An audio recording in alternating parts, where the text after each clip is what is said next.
तो दोस्तों एक बार मैं फिर से स्वागत करता हूं आप सभी लोगों का आपका अपने YouTube चैनल गुरुवर जी की में। जी हाँ दोस्तों, तो जैसा कि आपको पता है कि इसके पहले का जो हमारा क्लास था वह NCERT के क्लास 6 के ज्योग्राफी का चैप्टर 2 का पार्ट 1 था।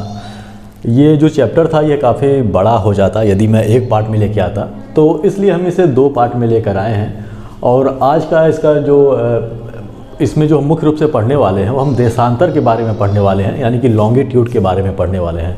इसके पहले हमने अक्षांश के बारे में यानी कि लैटिट्यूड के बारे में पढ़ा था। इसमें हम मुख्य रूप से देशांतर और मुख्य रूप से अक्षांश को मिलाकर आखिर क्या क्या चीज़ें हम कर सकते हैं या फिर इनकी मदद से किन किन चीज़ों को हम जान सकते हैं, इसके बारे में भी हम बात करेंगे। यानी कि इस भाग में लगभग मुख्य रूप से आप समझ सकते हैं कि इसमें दोनों यानी कि लैटिट्यूड और लॉन्गिट्यूड दोनों का समावेश आपको देखने को मिलेगा। सबसे पहले हम जानते हैं कि देशांतर है क्या। अभी थोड़ा सा मैं पिछले चैप्टर के बारे में मैं बता दूं। पिछले चैप्टर में हमने अक्षांश के बारे में पढ़ा था और अक्षांश के बारे में हमने पढ़ा था कि कैसे अक्षों को कई भाग में, पृथ्वी के अक्षों को कई भागों में विभाजित किया गया है। यानी कि यदि हम अक्षांश की बात करें तो आपको कुछ इस प्रकार की रेखा देखने को मिल रही थी। उसमें कुछ इस प्रकार की रेखा देखने को मिल रही थी, यानी कि हॉरिजेंटल, यानी कि इसके अक्षों से हॉरिजेंटल जो रेखा गुजरती है पृथ्वी पे, कई सारी रेखाएं जो गुजरती हैं उन्हें हम अक्षांश कहते हैं। लेकिन जो देशांतर है वह इसके लंबवत होती है, यानी कि इसके वर्टिकल एक रेखा खींची जाती है। एक क्या रेखा, बहुत सारी रेखाएं यहाँ पे खींची जाती हैं ऐसे, जो कि नॉर्थ पोल से लेकर साउथ पोल तक रहती है। कुछ इस प्रकार की रेखा यहाँ पे खींची जाती है। ये जो लंबवत रेखाएं हैं इन्हें हम देशांतर कहते हैं।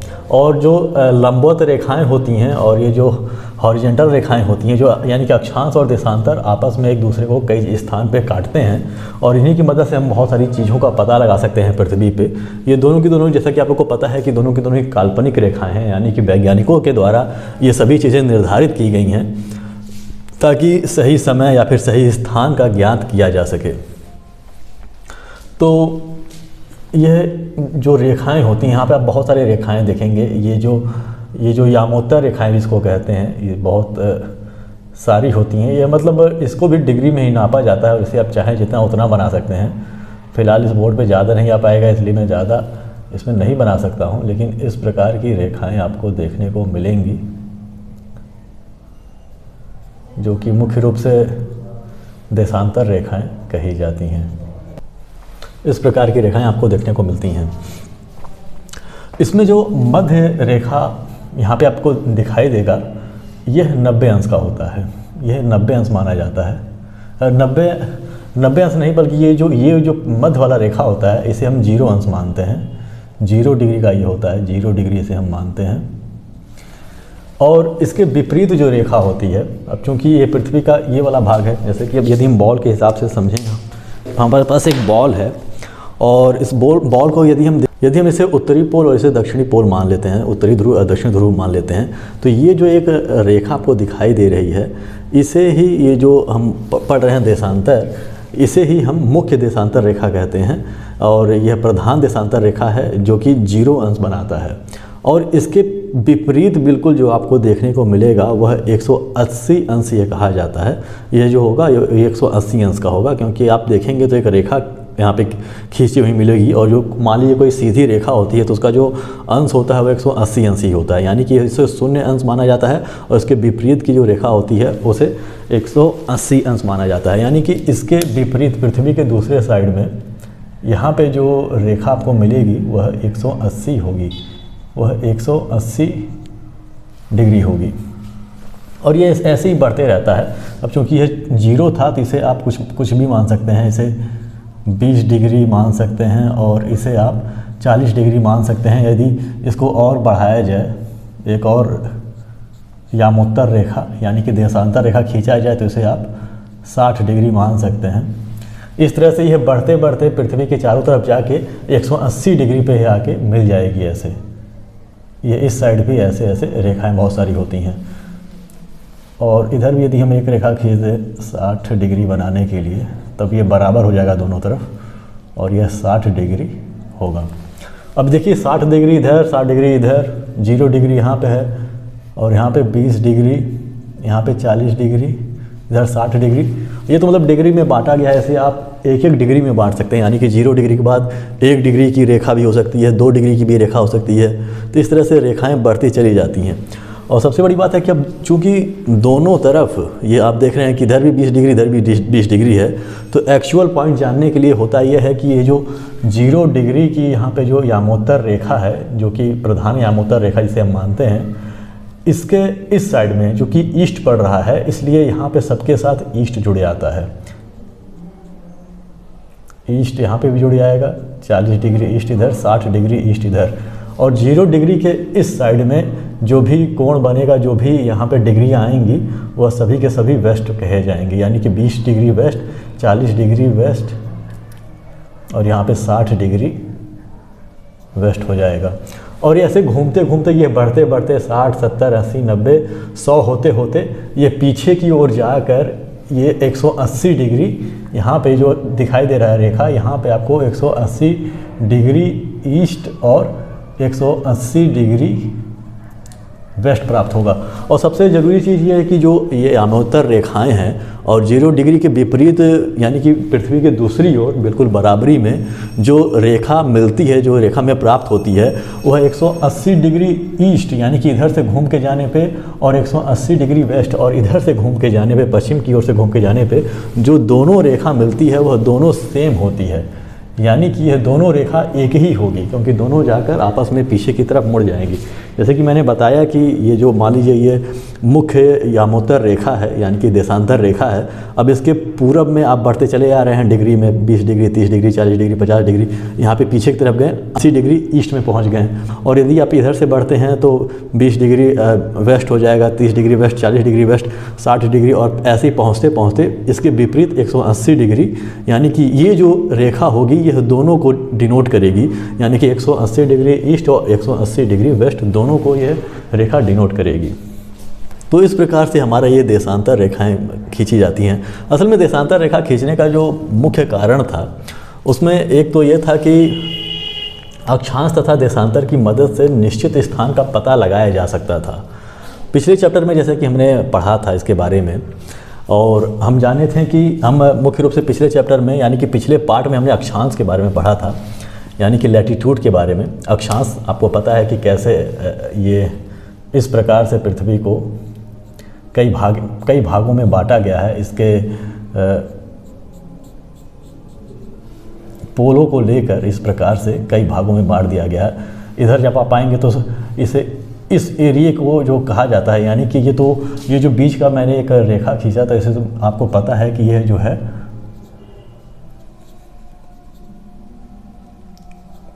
जो है विषुवत रेखा है, या फिर आप इसे विषुवत वृत्त भी कह सकते हैं, जिसका मान 0 डिग्री होता है। 0 डिग्री, फिर जैसे जैसे इसके ऊपर बढ़ते चले जाएंगे या फिर इसके नीचे बढ़ते जाएंगे, तो यहाँ पे आप इसको 20 डिग्री, अब चूँकि ये साउथ में है इसलिए साउथ हो जाएगा, इसे आप 40 डिग्री साउथ मान सकते हैं, इसे आप 60 डिग्री साउथ मान सकते हैं। ऐसे मानते मानते यहाँ पे आपका जो आता है वह 90 डिग्री साउथ आ जाता है।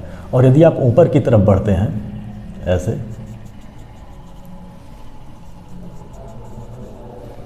तो यहाँ पे चूँकि ये 0 डिग्री है और यह नॉर्थ की तरफ है, तो यहाँ पे हो जाएगा 20 डिग्री नॉर्थ, 40 डिग्री नॉर्थ, ऐसे ही यहाँ पे 60 मान सकते हैं इधर, फिर यहाँ पे पहुँचते पहुँचते यहाँ पे 90 डिग्री नॉर्थ हो जाता है।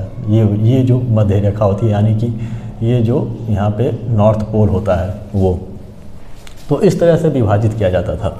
अब देखिए सबसे बड़ी बात यह है कि यदि मैं पृथ्वी पे इस प्रकार की रेखा खींच दूँ, जैसा कि मैंने बताया कि ये जो अक्षांश रेखाएं हैं, यदि हम खींच दें और ये मान लीजिए विषुवत रेखा है, हम इसमें ये जानेंगे कि किसी पर्टिकुलर स्थान के बारे में बिल्कुल ठीक कैसे पता लगा सकते हैं। और यही कारण था कि यहाँ पे हमें अक्षांश रेखाओं के साथ साथ देशांतर रेखाओं की भी आवश्यकता पड़ी।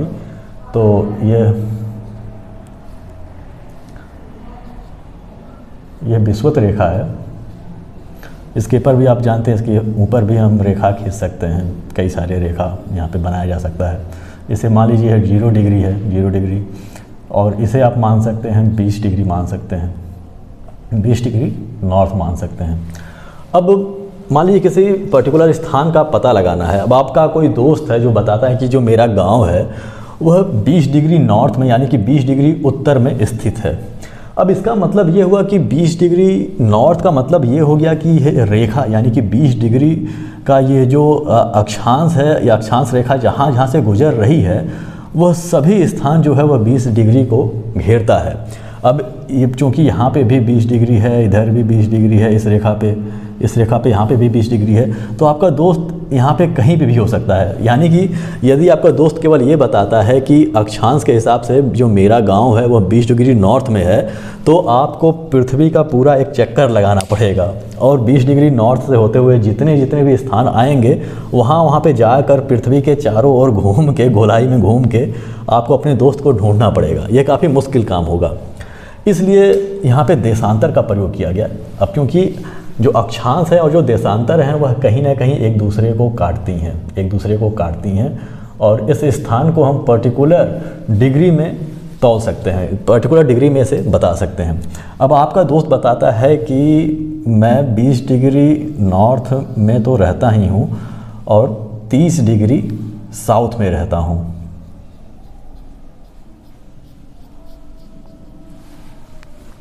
और मान लीजिए आपका जो दोस्त है वह बताता है कि मैं 20 डिग्री नॉर्थ में रहता हूँ और 30 डिग्री ईस्ट में रहता हूँ। अब मान लीजिए यहाँ पे ये जो है ये है 0 हो गया और ये इसे मान लेते हैं हम 15 डिग्री हो गया और इसे हम मान लेते हैं 30 डिग्री हो गया, 30 डिग्री। अब चूँकि यह ईस्ट है तो यह ईस्ट हो जाएगा। इसका मतलब ये हुआ कि आपका जो दोस्त होगा वो यहाँ कहीं मौजूद होगा। यानी कि यहाँ पे जब आप देखेंगे, आप अक्षांश रेखा को देखेंगे और 20 डिग्री यहाँ पे पाएंगे, 20 डिग्री नॉर्थ की ओर।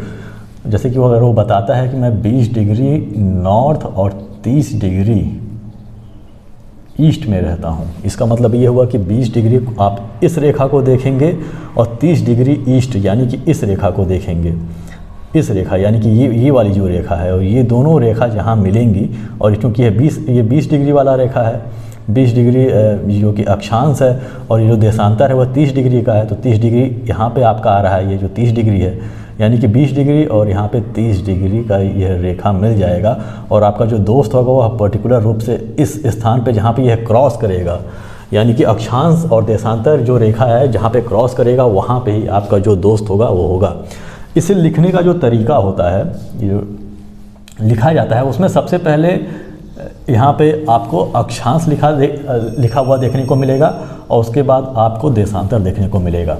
अब सबसे बड़ी बात यह है कि अक्षांश जो होता है उसे हम या तो नॉर्थ में डिनोट करते हैं या तो साउथ में डिनोट करते हैं। यानी कि अक्षांश रेखा होगा वह विषुवत रेखा के यदि ऊपर आप चले जाएंगे, नॉर्थ की तरफ जाएंगे तो वह नॉर्थ डिग्री में आएगा, कन्वर्ट होगा, और यदि आप साउथ की तरफ जाएंगे तो वह साउथ डिग्री में कन्वर्ट होगा। अब इसलिए यहाँ पे पहले यहाँ पे या तो नॉर्थ मिलेगा या तो साउथ मिलेगा।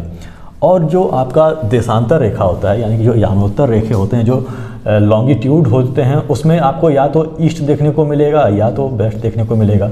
यदि आपका दोस्त इस साइड रहता है यानी कि यहाँ पे जो मेन यहाँ पे यामोत्तर रेखा है, ये जो मुख्य यामोत्तर रेखा है जो 0 डिग्री को डिनोट करता है, यदि उसके इधर आपका दोस्त रहता है यानी कि अगर हमारे हिसाब से देखा जाए तो अगर दाहिनी तरफ रहता है यानी कि वह ईस्ट की तरफ जाएगा तो ईस्ट लिखा जाएगा। यदि यामोत्तर रेखा में वह इस साइड रहता है, मध्य रेखा से इस साइड रहता है, तो उसके लिए यहाँ पे वेस्ट देखने को मिलेगा। तो इस तरह से इस यामोत्तर रेखा यानी कि आपके देशांतर रेखा और अक्षांश रेखा के माध्यम से आप किसी भी पर्टिकुलर स्थान के बारे में बखूबी पता लगा सकते हैं। ये तो हो गया पर्टिकुलर स्थान बताने के लिए कि कैसे आप अक्षांश और देशांतर के माध्यम से किसी पर्टिकुलर स्थान को पता लगा सकते हैं, किसी पर्टिकुलर स्थान का पता लगा सकते हैं।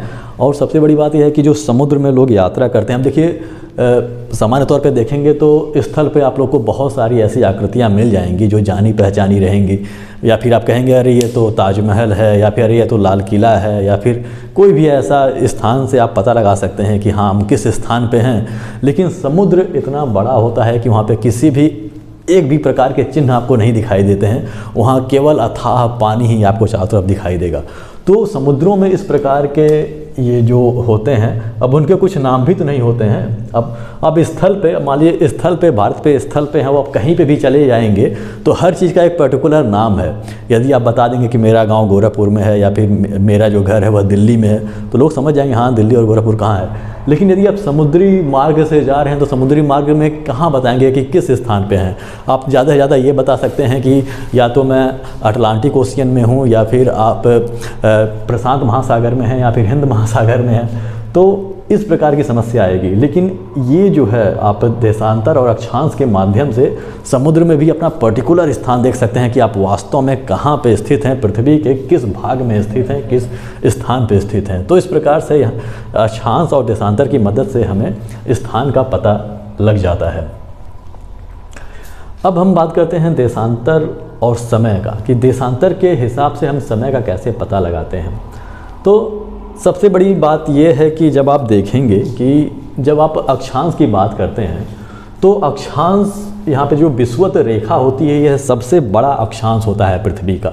सामान्य रूप से जब आप पोल के बीचों बीच या पृथ्वी के दोनों पोलों के बीचों बीच जब आएंगे तो ये जो रेखा होगी वह सबसे ज़्यादा स्थान घेरेगी। मान लीजिए ये जो रेखा है, ये जो रेखा बॉल पे दिखाई दे रहा है, ये मान लीजिए आप, यह विषुवत रेखा है, तो आप देखेंगे कि ये बॉल के कितने सारे स्थान को घेर रही है, यानी कि सबसे ज़्यादा स्थान को घेर रही है। यानी कि इस आधार पर कहा जा सकता है कि ये जो विषुवत रेखा है वह सबसे बड़ी रेखा है पृथ्वी पे, यानी कि देशांतर या अक्षांश के हिसाब से। लेकिन जब अब इसके ऊपर बढ़ेंगे और इसके ऊपर जो दूसरा रेखा खींचेंगे, जो दूसरे डिग्री का रेखा होगा, और ये ऊपर आप बढ़ते चले जाएंगे, या फिर जब विषुवत रेखा के नीचे जब आप बढ़ते जाएंगे, दूसरे अक्षांश रेखा खींचना शुरू करेंगे, तो जैसे जैसे आप पोल की तरफ बढ़ेंगे वैसे वैसे ये जो वृत्त है उसका जो लंबाई है वह घटते चले जाएगा, यानी कि रेखा की लंबाई घटती चली जाएगी। तो इस आधार पे हम कह सकते हैं कि हाँ, ये जो विषुवत रेखा है वही मेन है, उसे हम 0 डिग्री मान सकते हैं और वहाँ से हम किसी भी चीज़ की गणना कर सकते हैं। लेकिन देशांतर रेखाओं की सबसे बड़ी समस्या ये थी कि देशांतर रेखाएं अपने आप में समान होती हैं, यानी कि लंबाई में ये बिल्कुल समान होती हैं। यानी कि ये नहीं है कि कोई ये जो मध्य वाला देशांतर रेखा यह सबसे बड़ा है, या फिर इधर वाला छोटा है, या फिर इधर वाला छोटा है, ऐसा नहीं होता है। अब मान लीजिए इधर से यदि आप मान लें और ये देशांतर रेखा मान लें इस बीच के हिस्से को, तो मान लीजिए कि ये जो हिस्सा है दोनों पोल है, तो आप देखेंगे कि यहाँ से यहाँ तक आने में जितना समय लगेगा, या फिर जितना किलोमीटर या मीटर में ये होगा, वह उतना ही इधर से इधर आने में भी होगा। यानी कि जितनी भी देशांतर रेखाएं यहाँ पे होंगी उनकी सभी की सभी लंबाई एक बराबर होगा।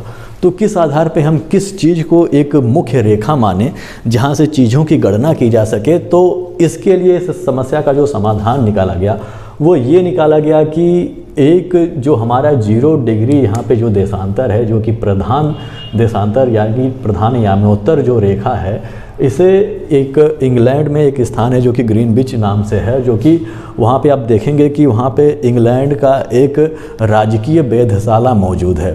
तो राजकीय वेधशाला को ये जो चीरते हुए जो रेखा गुजरती है उस स्थान से, इसी को हमने, यानी कि ये जो मध्य रेखा है, ये जो 0 डिग्री वाला, ये जो 0 डिग्री का यह निर्माण करता है, इसे ही हम जो मान लेते हैं वह इसे हम प्रधान यामोत्तर मान लेते हैं, और यहीं से चीज़ों का आकलन किया जाता है।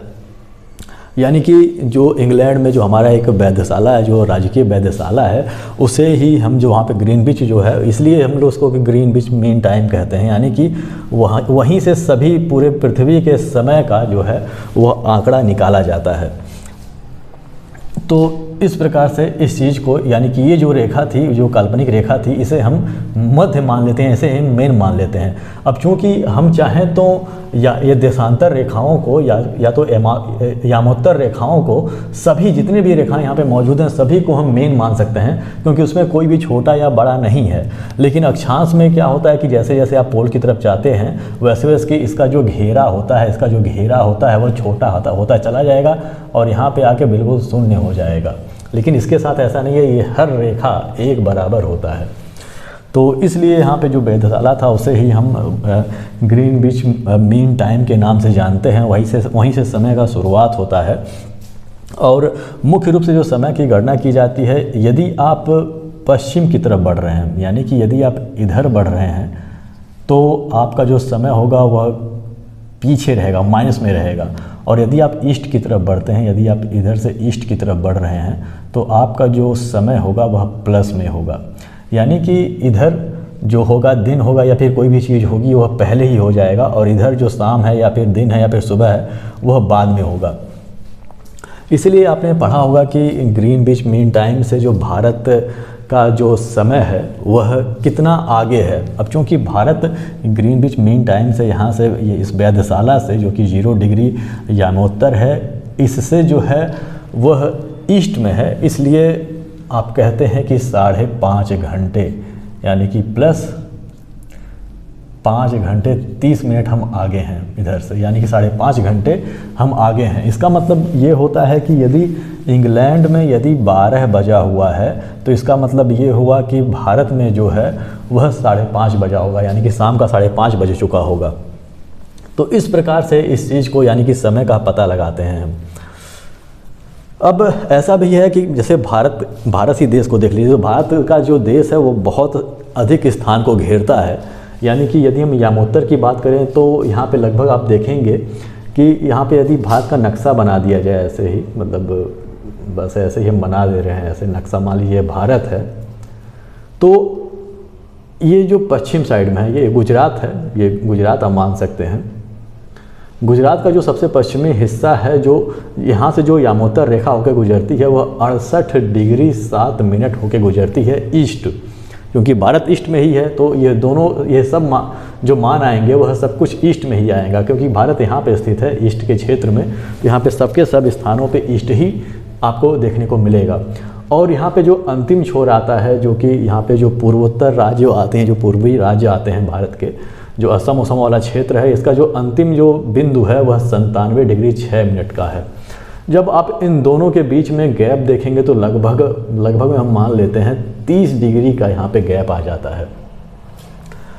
अब एक बात और कि इस समय का आकलन कैसे किया जाएगा कि आप यदि मध्य रेखा से कितना पूरब या कितना पश्चिम जाएंगे तो कितने घंटे का फ़र्क या कितने मिनट का फ़र्क हो जाएगा, इसके बारे में हम कैसे जानते हैं, इसके बारे में थोड़ा सा समझ लेते हैं। तो आप जानते हैं कि पृथ्वी गोल है, और पृथ्वी गोल होने के नाते यदि आप मान लीजिए कि यहाँ पे सूर्य है, यहाँ पे सूर्य यहाँ पे ऐसे निकला हुआ है, यहाँ पे मैं बना देता हूँ, यहाँ पे जगह खाली है, यहाँ सूर्य है और यह सूर्य की रोशनी इस पे आ रही है, और यह पर्टिकुलर स्थान यहाँ पे है जहाँ पे सूर्य की रोशनी पड़ रही है। तो कितने घंटे बाद यहाँ पे फिर से सूर्य की रोशनी पड़ेगी, तो आप कहेंगे कि 24 घंटे के बाद यहाँ पे फिर से सूर्य के इस स्थान पे, पर्टिकुलर स्थान पे सूर्य की रोशनी पड़ेगी, क्योंकि जब पृथ्वी पश्चिम से पूरब की ओर घूमेगी, इस साइड से इस ओर जाएगी, तो 24 घंटे लग जाते हैं अपने अक्ष पे घूमने में उसको। यानी कि जो घूर्णन होता है पृथ्वी का वह 24 घंटे का होता है, 24 घंटे में वह पूरा एक चक्कर लगा लेता है। इसलिए और सबसे बड़ी बात है कि जो कि यह पृथ्वी गोल है और यहाँ पे जो अंश बनता है, जैसे कि यदि आप देखेंगे या देशांतर रेखाओं को देखेंगे तो 180 डिग्री ईस्ट जाना पड़ता है डिग्री में, और 180 डिग्री वेस्ट में जाना पड़ता है, यानी कि दोनों को मिलाकर 360 डिग्री। अब सामान्य तौर पे कह सकते हैं कि पृथ्वी चूँकि गोल है तो ये मुख्य रूप से 360 डिग्री बनाएगी अपने देशांतर रेखाओं के माध्यम से। अब 360 डिग्री और एक दिन में 24 घंटे होता है, यानी कि पूरा चक्कर लगाने में जो पृथ्वी का समय लगता है अपने अक्ष पे वह 24 घंटे होता है। अब 24 घंटे से जब इसको काटेंगे तो यहाँ पे आप देखेंगे तो 12 दूनी 24 हो जाएगा, 12 तियाँ 36 और 3 यहाँ पे 2 बचेगा, और 2 एक कम 2 और यहाँ पे 15 आ जाएगा। यानी कि ये हुआ, इसका मतलब ये हुआ कि पृथ्वी जब 15 डिग्री घूमती है तो 1 घंटा वहाँ पे होता है, यानी कि 1 घंटे में पृथ्वी 15 डिग्री घूम लेती है। यदि हम इसे यहाँ समझने का प्रयास करें तो आप जानते हैं कि जो पृथ्वी है वह 360 डिग्री घूमती है, और कितने घंटे में, तो 24 घंटे में यह घूमती हैं। यानी कि यह 12 दूनी 24 हो जाएगा, और यहाँ पे 30 हो जाएगा, और फिर 2 से काटेंगे तो 15 हो जाएगा, 15 डिग्री। यानी कि 1 घंटे में यह 15 डिग्री घूम लेती है। यानी कि जब 15 डिग्री यह घूमेगी, यानी कि यदि सूर्य की रोशनी यहाँ पड़ रही है और यहाँ पे मान लीजिए यहाँ पे 0 डिग्री है, और जब ऐसे घूमेगी पश्चिम से पूरब की ओर, और जब तक 15 डिग्री तक पहुँचेगी घूमते हुए, तब तक वो 1 घंटा बीत जाएगा। यानी कि इसका मतलब ये हुआ कि यदि आप इसे मिनट में निकालना चाहें तो 60 में से यदि 15 का भाग करेंगे तो 15 चौके 60 आ जाएगा। 15 चौके 60 आ जाएगा, यानी कि 4 मिनट में यह जो है वह 1 डिग्री घूम लेगी। 4 मिनट में 1 डिग्री घूमेगी, और इसलिए यहाँ पे 60 मिनट यानी कि 1 घंटे में जो है वह कितना घूम लेगी, वह 15 डिग्री घूम लेगी, यानी कि 15 चौको 60। तो इस तरह से होता है। अब सबसे बड़ी बात यह है कि अब किस आधार पर हम ये कहते हैं कि भारत का जो मीन समय है, यानी कि जो मध्य जो समय यहाँ पे माना गया है, वह 5.5 घंटे किस आधार पे आगे है। तो जैसा कि आप जानते हैं कि अब मान लीजिए यहाँ पे कहीं वो यामोत्तर रेखा, यानी कि जो ये देशांतर रेखा है वो यहाँ पे स्थित है, क्योंकि यह 0 डिग्री का है। और भारत में सबसे बड़ी बात यह है कि जैसा कि मैंने बताया कि यहाँ पे 30 डिग्री का फ़र्क है इस स्थान से लेकर इस स्थान तक। और 30 डिग्री का मतलब ये हो गया कि जब आप इसे 15 डिग्री से भाग करेंगे तो 15 दूनी 30 आएगा, यानी कि 2 घंटे का फ़र्क आ जाएगा। यानी कि गुजरात के हिस्से से और असम के हिस्से में लगभग 2 घंटे का फ़र्क आ जाएगा, और इसलिए सारी चीज़ें गड़बड़ हो जाएंगी। यहाँ पे रेलवे पूरे भारत में चलता है, बहुत सारी चीज़ें जो होती हैं पूरे भारत में देखी जाती हैं। तो इस समय को मतलब मैनेज करने के लिए यहाँ पे भारत के बिल्कुल मध्य में, यानी कि इन दोनों रेखाओं के बिल्कुल मध्य में एक रेखा खींचा गया, जो कि जैसा कि आप जानते हैं कि इलाहाबाद या फिर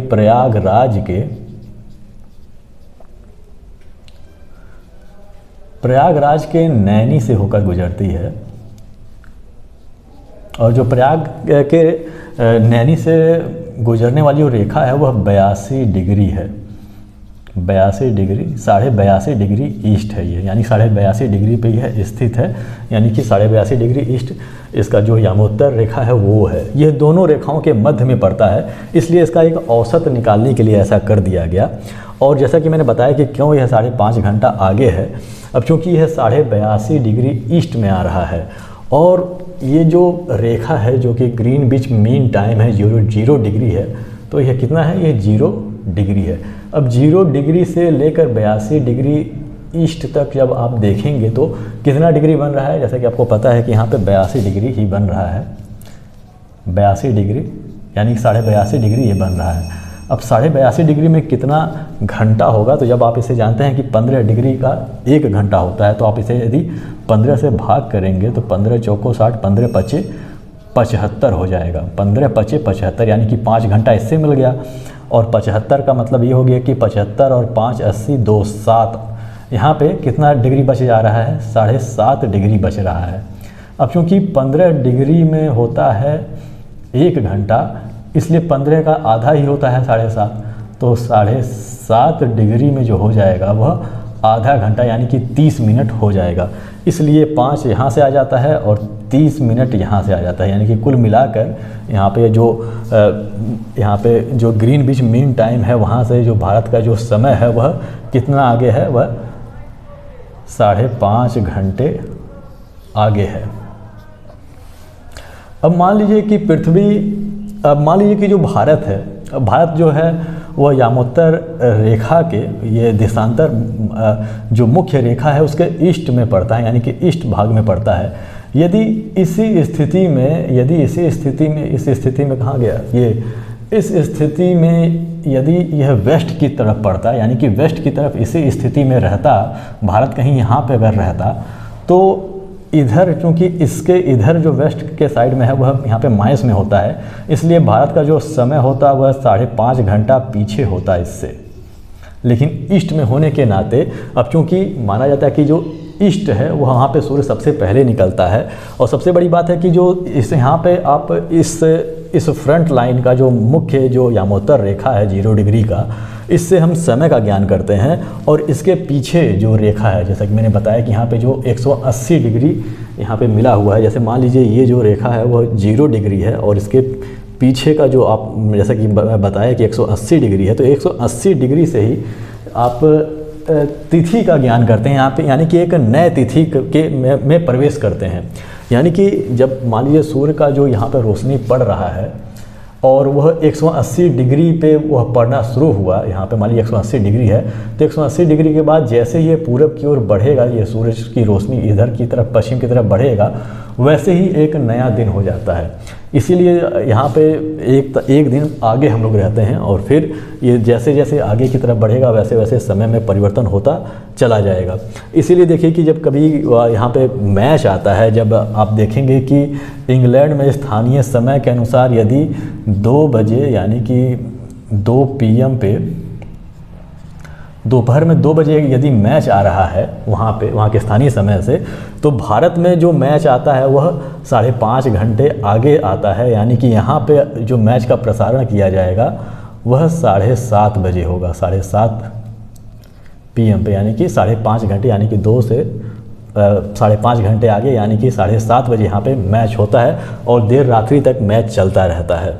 तो यही फ़र्क होता है, यही चीज़ होती है।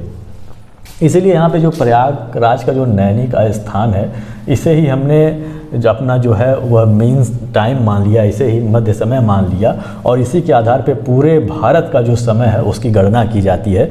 इसलिए यहाँ पे भले ही समय लगभग 2 घंटे आगे हो, 2 घंटे पीछे हो इसके हिसाब से, लेकिन समय एक ही माना जाता है। देखिए सबसे बड़ी समस्या ये थी कि मान लीजिए कि असम का कोई व्यक्ति कहता कि देखिए हम 12 बजे हमारी मीटिंग है, आप मुझे 12 बजे कॉल करिएगा।